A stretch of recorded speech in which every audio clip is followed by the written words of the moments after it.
Gentlemen, how are you? Gentlemen and John, how are you? Good to see you, kinda, Oh, nice to see you again, Tim. huh? Or Mitch, whatever you want to go with. I'll answer to anything these days. But uh, but we're Hey, you. joined today, a special episode. I get that a lot too. Uh, Special episode, and I'm going to give you a new word. I think it's new. Discussing the cryptids of Texas. So I brought in two what I think are experts. My cousin John and my new friend Brian, both from Illinois and both from the former Joliet Paranormal Society. Is that correct? I'm from Joliet Paranormal. Brian was on Joliet Paranormal Radio, As a and host, he has yeah, his own book. as a Oh co-host. yeah, But my group was the Shelby Paranormal Research Society. Shelby. That's right. You're down by Decatur, Illinois, right? Yeah, I'm actually past that. I'm South Southern, about an hour south of Decatur. I was actually one of the few fans of Decatur. Sure, you get that little is a little odoriferous, but I'm okay with it. It's Little Chicago. That's the nickname. Oh gosh, every time we talk about it, I miss Chi-Town. Even though I lived in Austin now for about 6 years, and it's probably the best place on earth. But one thing about I want to get to the point. I don't know why I was like I had heard of Bigfoot sightings. No, it's what it was because there's a swamp creature not far from me. First of all, and I started looking around because I heard of, for example, this is from, I like to give, credit where credit's due, and this is from the Corpus Christi Caller Times from fall of last year. So this Yeah. stuff is pretty new and pretty relevant. There's a state park less than 45 minutes from me. Wasn't real happy to hear that, but there's apparently some kind of a creature, a swamp thing down in the Palmetto State Park. Huh. Yeah, That it's was and as I'm going through the notes I put together from this, a lot of stuff that we talk about in this one is going to be related to like creatures, bipedal. well. But there I are was looking. Go ahead. no, go ahead, man.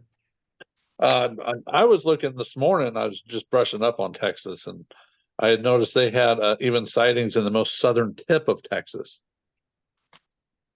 Yeah, well, if you look at the numbers there, because I would look at too, and Texas is, of course, it's a big state and there's a lot of people, but number seven for the most sightings, most Bigfoot sightings, I think in the last, I don't know how many years, probably since it started like in the mid 60s.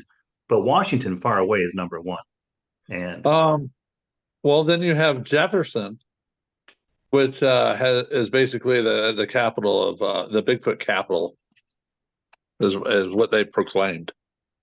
in Texas, Yes, yeah, they've got the whole Bigfoot festival, and they've got it, on their signs. You'll come to town, and there's Bigfoot's on the signs and stuff. But right, and yeah, and most but of what's I those mean, stretch from 1927 to 1965 to 1975. yeah, it's a well, because then again, I guess I started getting into this, and I talked to John about this, and he came back with the word cryptids I had never heard of before. But cryptids are animals which may or may not exist, and they show up in centuries old stories and legends. And Correct. cryptozoology is this actual study of it. So Yeah. I was getting more and more into it. So I started looking more and more. Of course, like I said, I looked into the Otine swamp thing. Again, not real happy about that, but we've also got in Texas because there's a lot of tall tales in Texas, Right. but we've got chupacabras. Have you guys heard of them before? Yes. You got a Oh, lot yeah. of Yeah. chupacabra. Yeah. Oh yeah.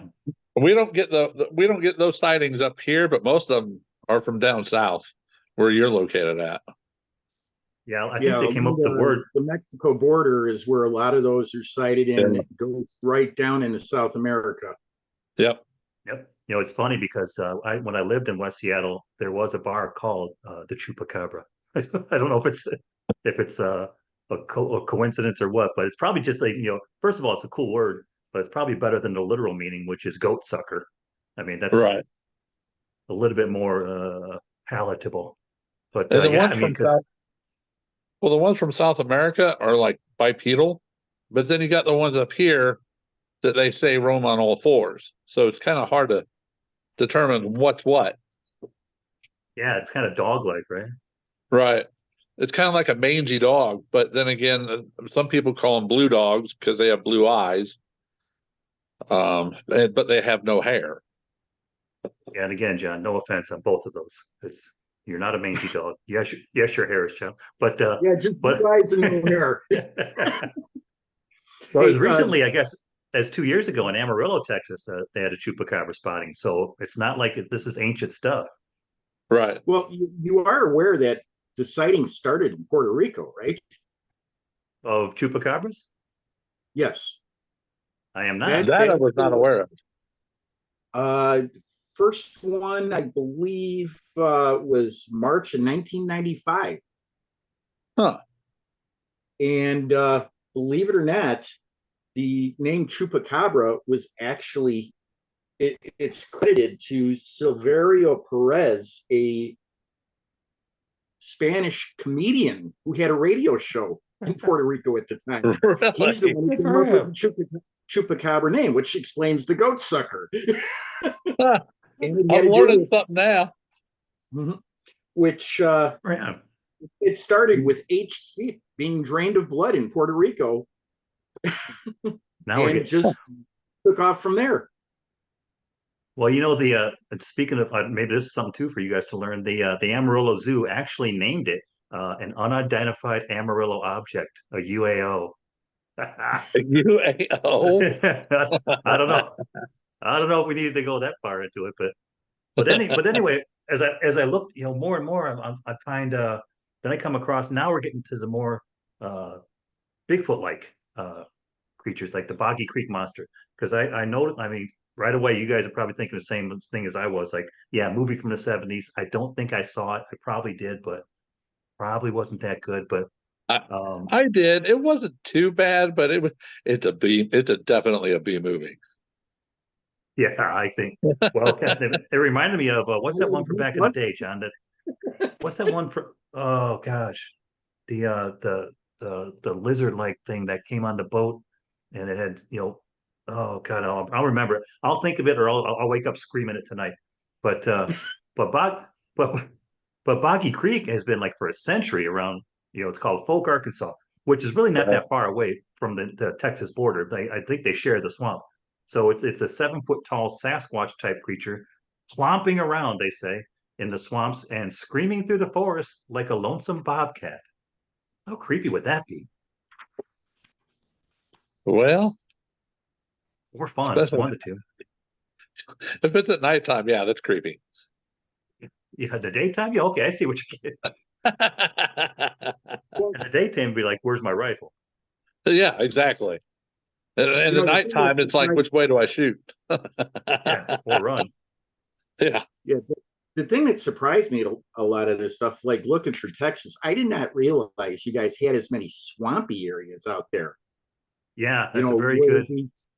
I mean, I always thought of Texas as big, flat, dry, hot. Dry and hot. Yeah. Well, And every I would once in a really. while, I get some oil shooting out of the ground. I'm trying not to be offended that you guys didn't. Neither one of you included barbecue in that, but still. But you're right though. I mean, because it seems like because I can go like I've driven to Big Bend as recently as like a year ago, and once you get like an hour and a half west of me, like in Austin, yeah, that's desert, and like you see in the old movies, the mesas and everything, sagebrush rolling. And I too was surprised to hear of the swamp references because, like I say, well, to me, because you get down, you start from Austin as you're heading down toward Houston, definitely swampy. It gets because Houston's got the reputation of being susceptible to these things called hurricanes. Uh, Yeah. so it's a moisture climate. But I Oh, mean, and floods. You get a lot of flooding down there too. yeah, it seems like if and why the Bigfoot has to be. Well, we got swamp things. We don't have Bigfoot yet, but we do have, like I mentioned, Texas is number 7 in sightings. You guys from Illinois are number 5. I was surprised to find that for Bigfoot sightings. Usually a lot of people are like, no way, it's nothing but croplands. But you know what? We got our waterways and we do have our patches of forest. And during the right times of the year, you can actually pinpoint on uh, where, where they're traveling. And mostly it's Really? up the waterways and, during certain times of the years. And most of the activity, like around me, happens between October and January. I wonder why. Why And October, January? I don't understand that part. And I don't know if it's because the crops are gone. I don't know if it's just that's hard to determine. it could be I a have a food theory. source issue. I mean, if they're meat eaters, they could be Yeah. following the deer. And then Yeah. there's certain years, there's like off years to where it will really intensify with activity right around December and January. Well, Now maybe that's that's my hair. like you say, John. Maybe it's the deer. I mean, that's where they're probably because that's hunting season in Illinois, right? Right. So Hunting maybe season from October 1st to January 14th.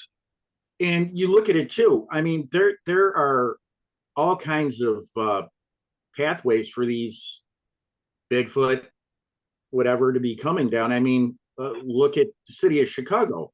Within the last 10 years, they've shot 2 mountain lions in the Right. city, oh shit. one of Yep. which was half a block from an elementary school. No shit. That's the scary part. Yeah, and they're spreading into the cities. They're spreading all over. We've had numerous sightings, including, I'm pretty sure you heard of this town before, outside Marseilles, where a mountain lion was spotted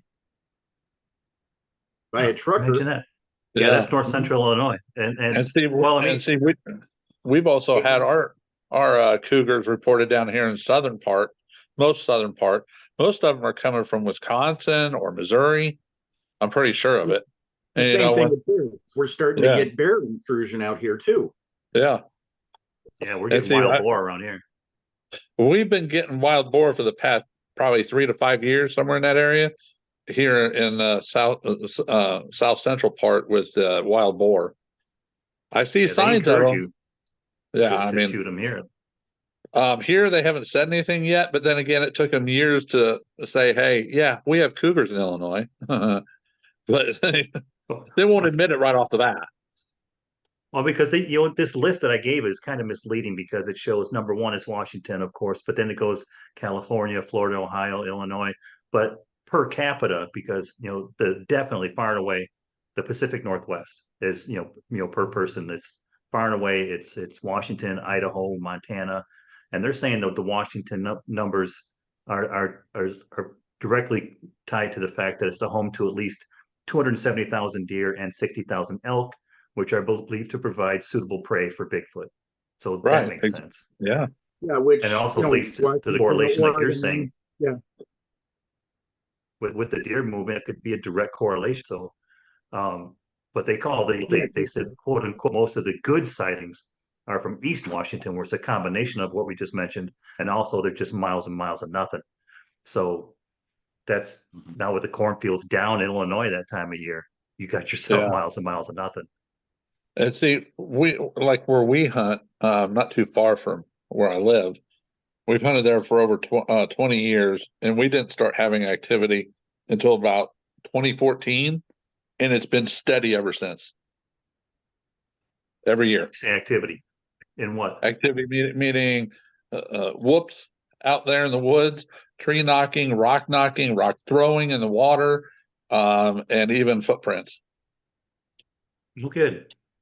Yep, every single Because year that's since 2014.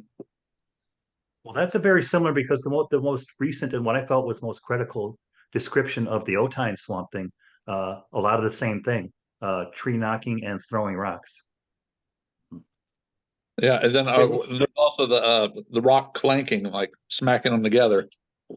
We'll get yeah, noises like isn't it that. supposed to be like a warning? You're getting too close, turn around type thing. It's all in theory, but yeah, I mean, it could be. Yeah, I mean, I right mean, now that's all we've got, right? Because nothing has been actual Right. fact. And every time we get hair samples and stuff, it's inconclusive. So who's to say? Well, what do you? I mean, because I've seen like opinions, and of course I did some research for this, believe it or not, and they're saying, what would it take for people to believe that exists? And a lot of experts believe that it's a specimen that Yeah, identifies it as a holotype. I highly Or believe in that. But then you got your activists out there saying, "Oh, don't harm it." But in reality, it's going to take a body to Yeah, prove to well, everyone. but then again, you got people shooting the whole idea in the foot by what was it, in November of 2012, the Huffington Post published a what was supposed to be a paper from Journal of Science uh, stating that Sasquatch is supposed to be a human relative that arose approximately 15,000 years ago as a hybrid cross of modern Homo sapiens and an unknown primate species. But upon more investigation by the Committee for Skeptical Inquiry, they found out that the website it came off had one post and was produced 9 days before the Huffington article. It hasn't had a post since. So, but they were one of them too that was saying they were supposed to be a DNA diagnostics leader and everything. A peer group researched into their stuff. They said that the DNA research was really, really crappy, and it being nice terms right there. And it Right. looks like a lot of the information was fabricated. So Huh. you've got the stuff where you never know if you're getting an actual sample or if it's somebody just doing it. Brian, Right. maybe you remember, who was that guy who hoaxed it, supposedly had the body and was trying to sell it, and then it turned out to be a suit stuffed with like. I remember the story, but I don't remember the guy's name. But It, he was a big Bigfoot hunter, yeah, and I think he was trying for a TV show at the time or a documentary to make some money off it. But it turned out it was he basically found a primate and attached stuff from like deer or bear or a bunch of other right. stuff, stuffed it into a suit, sewed it together, and oh, tried to, Yeah, you got to you give him know, credit. You really want it. I mean, that's a lot of work to. But I mean, even like this article we're looking at, like Brian's saying, it's like, citizen scientists are what they're referred to. Probably like us. Curious. But they said that people like us should just focus on gathering photographic evidence. But like Brian was saying, don't try bagging one, because if just anyone hauls a Bigfoot carcass, the blowback from animal rights groups would be ruinous. And I found that hilarious. I don't know why, well, but the worst thing is if you did bring one in and they did a DNA thing and found it was more human than anything else, now you're looking at a murder yeah, charge. yeah, you're a dead man. yeah, but then Well, how again, come? you're supposed to identify before you shoot. Yeah. I thought it was a bear. So there you go. And then they Well, walk speaking of up and photo, go, "Oh, sorry, Brian, I didn't realize it was you." I was in I a didn't know ghillie you. suit. Damn it! Oh, sorry. Well, what about? I mean, because we've gone this long. And by the way, the one I couldn't think of was that I forgot it again. Uh, uh, how come nobody's mentioned the video yet? The one famous video. I don't even know who was who made that video. The Patterson Gimlin film. There you go. There Oh you go. yeah, Yeah. Patterson Gimlin. Yeah, Yeah, that has October been 20th, 1967. that has been In oh Bluff, god, that has been on the California. I had subject that for written down just years. in case. People still talk about it today in Reddit.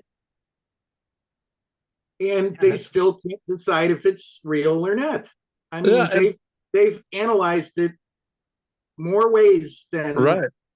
is even comprehensible. And And, how can you and do that and still not have a conclusive, you well, know?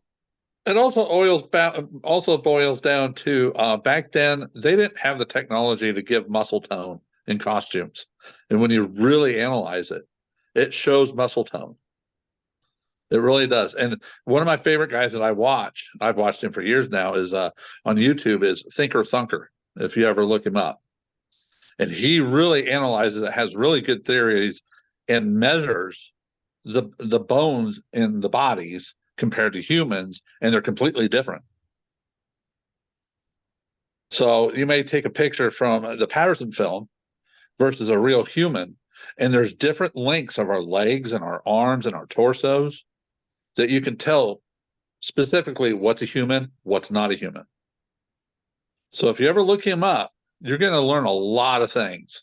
And I mean, it's up to you whether you want to believe, but I honestly believe he's onto something.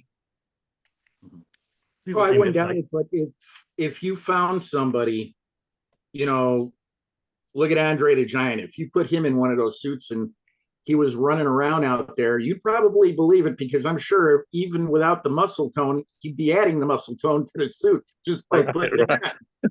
Yeah, exactly. But I it's think funny you somebody, say that, because he's taken big people like that, like Andre the Giant, and still taken their bone structure and measured it up against videos, Bigfoot videos, um, and they're still completely different on the measurements. Which, that to me, I find that interesting. That is, what I mean, is you get a big guy like a basketball player size or something that's really toned and everything, and Right. a suit, and it's still not matching up. That's got to say something. Yep. And most of them turn out to be with the Bigfoot side, with the shorter legs, the long torso, and the long arms. They have longer arms than us, and they have shorter legs than us. So their proportions are totally different than human proportions. generally, it just makes me wonder. I mean, why? Because year after decade, people are still interested, and they're still, like you say, they're still on Reddit today. You know, it's like, what's the curiosity? Why do I think people got? I mean, they want to believe this, right? I Well, That it's think not Bigfoot is real. necessarily wanting to is, believe. You have your believers, your skeptics, and then you have your in-betweeners. They're not sure what they know, what they want to believe in yet. I Yeah. think part of the thing is too is the fact that after literally hundreds of years of sightings, nobody's ever found a body, Yeah. which has But some then, people, if it is some type of uh, human offshoot, do they bury him? well, that is a good question. But people have brought that same question up before, and I heard somebody say, "Have you ever found a dead bear out in the woods? Ever?" Oh, that's a good point. Yeah, you got a point there. You And figure you'd at least find some most bones or people, something. yep, most people and hunters will say, "I've never found a bear body, never." So, you know, that's something to look at.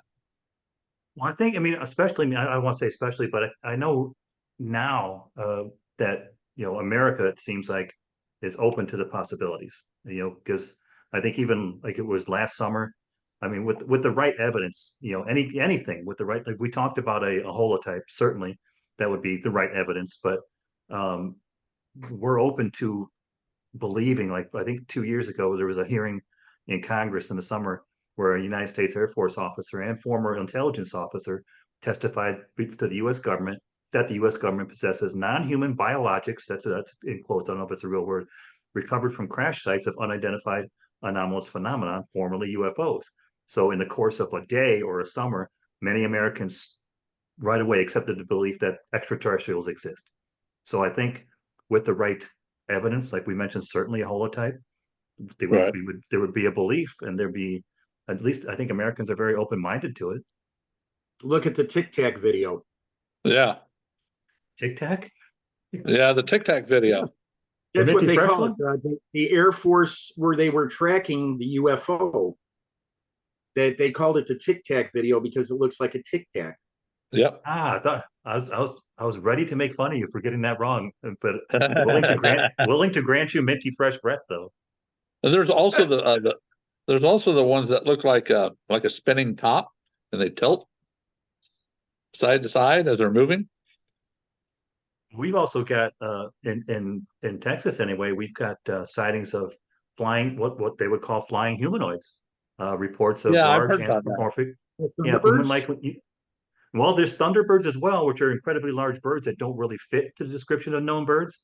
But Right. I mean, More like, I had to, yeah, I had to stop looking. I mean, because I was like, I've only got so much time in the day. But this is all very, I mean, because I think, everything that I've looked about, that there's, oh, and by the way, I sent you guys the note about the Texas Ghost Man or Goat Man.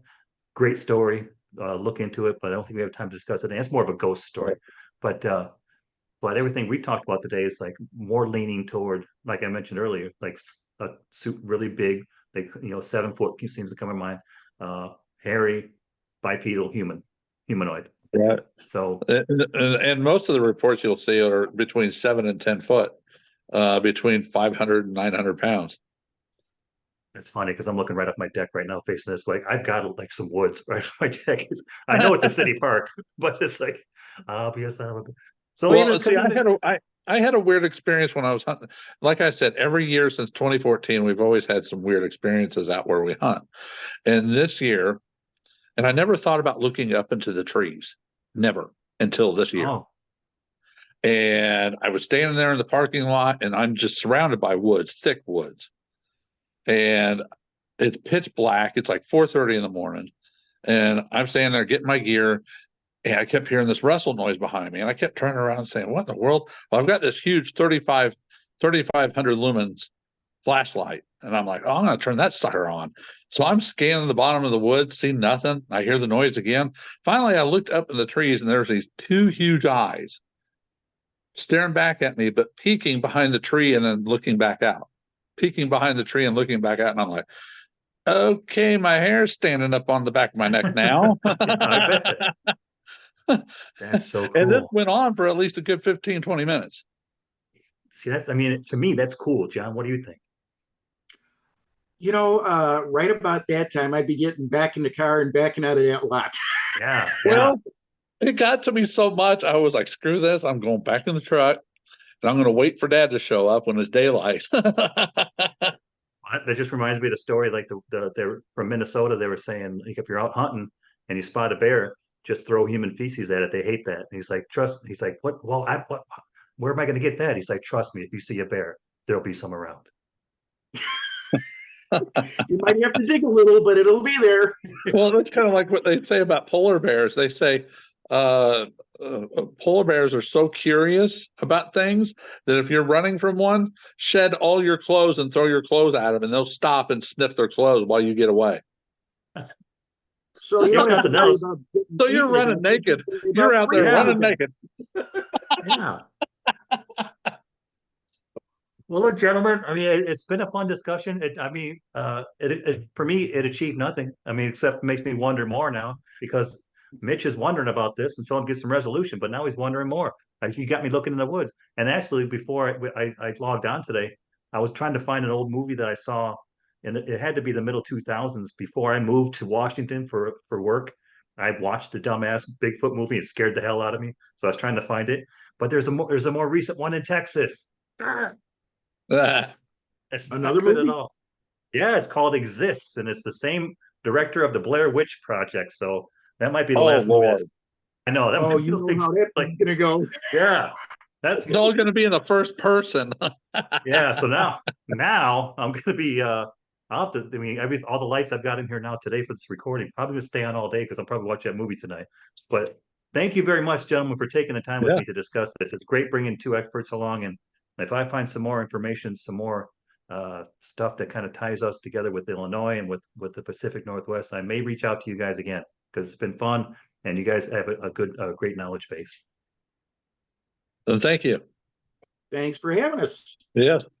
Okay, we'll see And you just guys. remember on your deck, make sure you put a couple of claymores facing out just in case he decides to visit.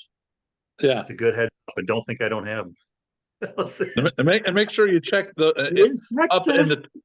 Make sure you check up in those trees too when you're looking around. You bastard, it's an elevated deck. I'm tree level height right now. All See you guys. right. Bye.